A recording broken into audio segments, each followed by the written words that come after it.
หมอยสูงค่ะเมื่อได้เป็นวันที่23เดือนธันวาคมปี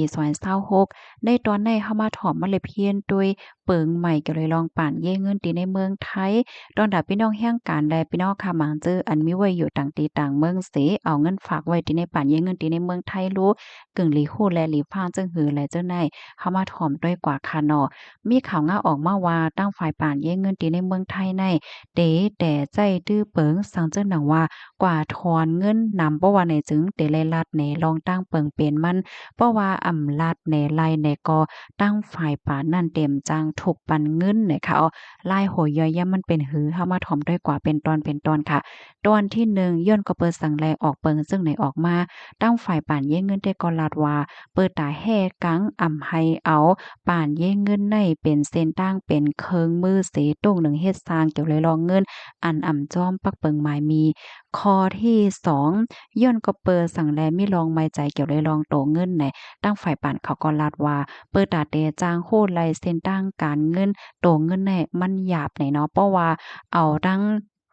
ป่านอากองร้อยเงินส่งเงินจู้กันได้ก็มันก็จางฮู้ค่ะเนาะว่าลูกดีก็หลายกว่าดีก็หลายแหน่ก้วยกะว่าสันเจ้าหนังว่าก้นเสกก็มาทุกเงินกว่าตั้งนำตั้งหลายเขาเอาเงินในกว่าใจจ่ายดีหลายกว่าปันไผถูกแม่นเจ้าหมายมีห่ำแม่นห่านและเจ้าไหนในตั้งฝ่ายป่าในเปิ้นจางจอมโหดไลก็เปิ้นนั่นแหละเมื่อว่ามีคนมาทุกเงินตั้งนำนั่นแหละก็เปิ้นก็เตเตอถามลองตั้งหลายโหยอยำมันย่อก็ย้อนโดยปาสักเสหลักฐานมันในออกที่3ค่ะผู้ไลไผซ้ำเตเลยรับพรตุ้มย้อนหลาใน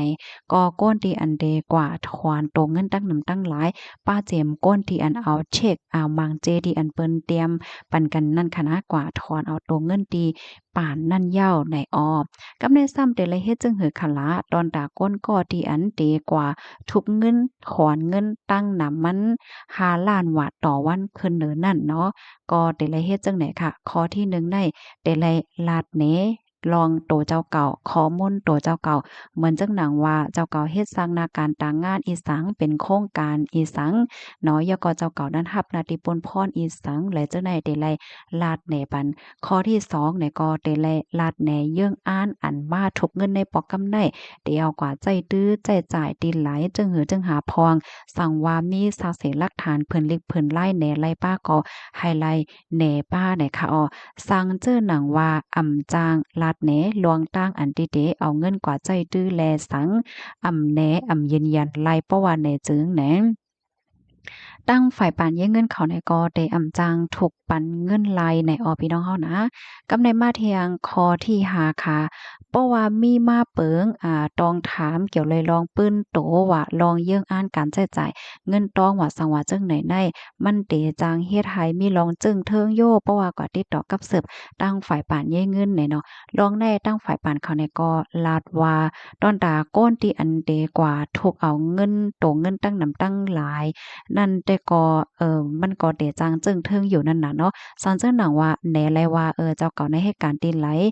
รับหน้าที่ปนพรอันไหลยอก็ได้เอาเงินกว่าใจจ่ายจึงหือแหน่เพราะว่ามีซากเสหลักฐานแหนไลหมดแต่ก็มันก็ไว้อยู่ค่ะเนาะก้อยกาตอนด่ามันก็บางก้นแต่ก็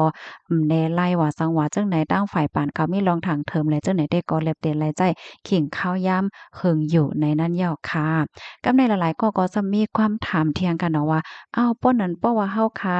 กว่าถอนเงินถึง5,000,000โลจ่องเลยรับพรตุ่มย้อนไหนลองในตั้งฝ่ายปานเขาลาดว่า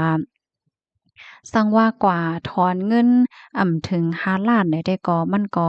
หยาบเยี่ยวก็เจิงเทิงอีสางนั่นน่ะเนาะก็จังกว่าถอนไล่มื้อหนังมื้อกาก่อนป่นมาว่าสังว่าเฮ็ดจังไหนก้อยแหน่ค่ะอ้อกำในเฮาคามาด้วยเทียงข้อที่6แหน่ค่ะอ้อสังเจิ้นหนังว่าเฮาคาจังถอนไล่โตเงิน5,000,000บาทอันที่เฮาคาอ้างอ้านกว่าถอนน่ะตั้งฝ่ายภูมิพลพรเขาก็ลาดว่าสู่แหน่ไล่ซักเสหลักฐานมันเต็มๆทนๆแล เฮาถูกปันเงินสูเนี่ยเพราะว่ายากจังไหนเหย่าไหนเพราะว่าเฮาคาเดกว่าร้อยเงินกว่าจะจ่ายเงินต่างติต่างๆโลจ่องมันไลจ่องมันเตมีลองเตึกเคิกต่อปานเย้เงินเฮาไหนลองแน่ตั้งฝ่ายปานเขาเนี่ยก็ลาดว่าเตอสังเนี่ยค่ะเนาะมันเป็นตอนไหลตอนนั้นกันนานก้อยไหนเปิงอันที่เปิ้นออกมาใหม่ในเทก็เป็นตอนตากดทัดก้นที่อันเดกว่าถอนเงิน5ล้านขึ้นเหนือกันนานก้อยเนี่ยค่ะเนาะมันเกี่ยวข้องตั้งเงินในปานเย้เงินของเฮาก็เปิ้นนั้นแลใน ยังตึกจางกว่าถอนเงิน1เฮง2เฮงนั้น ก็ซื้อตั้งกินตั้งยำว่าซังว่าเฮ็ดจังได๋ไลอยู่ในเลยฮู้ว่าเปิงใหม่อันในๆแต่ใจตื้อเป็นทางการกว่าในวันที่1เดือนธันวาคมปี2026ในวันในพี่น้องค่ะถ่อมข่าวโหในย่อหันเถิงจึงหือพองค่ะเพราะว่ามาด้วยโหคุบมันแต่ก่อตอนดาก้นอันมีเงินนำเข้าแต่กว่าถอนเงิน5 ล้านขึ้นเน้ออันว่านั่นยาวค่ะกับในเฮาค่ะสามารถถ่อมมันเลยเพียนด้วยเกี่ยวกับเลยลองพี่น้องแห่งการยานเมืองคาโลซ้ำกึ่งดีโหแลหลีฟางจึงหือหนังหือป่านเย่เงินโตเจ้าเก่านั้นซัมปอเตลอดเพเนี่ยค่ะข้อที่1ค่ะเนาะลองยืนยันโตเจ้าเก่าแน่ลำลองเต้ๆนะคะสอนเจ้าหนังว่าข้อมูลในระบบเปิงและดังในวัดไหวเฮาค่ะเมื่อเหลียวในมันอำเหมือนกันเพราะว่าในจึงในอำสั่งถกมันก็จะมีรองข้องคำเนาะตัวอย่างเปิงแตกมันเนาะพี่น้องเฮาค่ะต่อปรับค่าเมืองพาสปอร์ตอันใหม่เนาะเสียก็พี่น้องเฮาค่ะกว่าลาดกว่าแจ้งที่ปานเย่เงินแหน่จังไหนๆมันก็ได้จังได้รับพรตุ้มย้อน5ตอนตาบางก็บางก้นค่ะเนาะบางก็ได้ก็ไรกว่าเติงลาดไรกว่าอัปเดตด้วยกันว่ายังตึกใจการใจงานไรอยู่เฮ็ดไหนก็มันก็ซ้ำมีแหน่เนาะอันใครแนะนำได้ก็แหน่ซันเจิ้นหนังว่าพี่น้องเฮาค่ะลายต่อปรับค่าเมืองพาสปอร์ตเพราะว่าไรปรับอันใหม่มาเย้าเนี่ยก็เมื่อพี่น้องเฮาค่ะตั้นๆนั่นเนาะกว่าอัปเดตข้อมูล ตีป่านเย่เงินเนี่ยก็เตเตอร์หลีเนี่ยเนาะคอมมันเตไล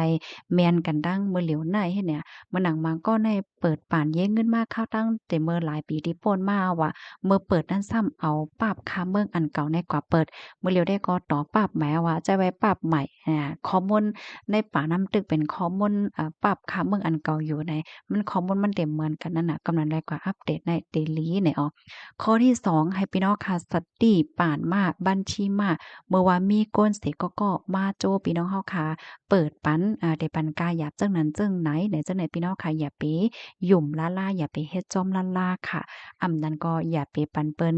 ยืมค่ะนะอันเป็นไว ATM พี่น้องเฮาค่ะเนาะเป็นสำว่าที่เป็นก้นวันเหลียวเมืองเหลียวกันก็เหย่าแน่เนาะสร้างทุกข์เพราะว่าเขาเอาก็ใจตื้อในต่างที่ทุกข์แม่นเพราะว่าไหนจึงพี่น้องเฮาคันนั่นเตย่าเปิ้นใส่ในแบ็กลิสต์ค่ะเนาะจือเนาค่ะแล้วก็จ้างญาตามควักญาส่งปอขึ้นเมืองและจังไหนลูกกวนเหย้าปยกแทงตอนหนึ่งค่ะย้อนป่องแลงปันให้พี่น้องค่ะเขาฟังเพราะว่ามีคนเสก็ค่ะเนาะมาถามว่าสุรับโอนเงินอีหลูกปยก็เอาตรงเงินมาปันเฮาอันนั้นก็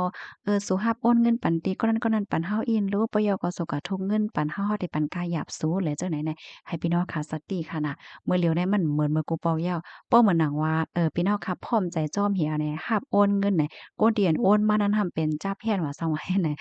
สั่งถูกในป่านพี่น้องค่ะจังยาปิกป้อปิกปุ๊บได้เงินอันได้ป่านพี่น้องค่ะได้เจอไหนก็จังไรรับพรตุ่มย้อนป้าเฮ็ดไหนค่ะเนาะอ้อค่ะอันนี้ก็เอามาป้องแล้งลาในปันพี่น้องเฮาค่ะเนี่ยค่ะเนาะถ่อมยากคอไหลตอนไหลที่ว่ามันแตกแล้งเนี่ยก็ถามมาไลค่ะนะอันนั้นใครเพิ่มแถมข้อมูลมาเลยเจ้าไหนก็เพิ่มแถมมาไลเนี่ยค่ะอ้อหมายทรงค่ะ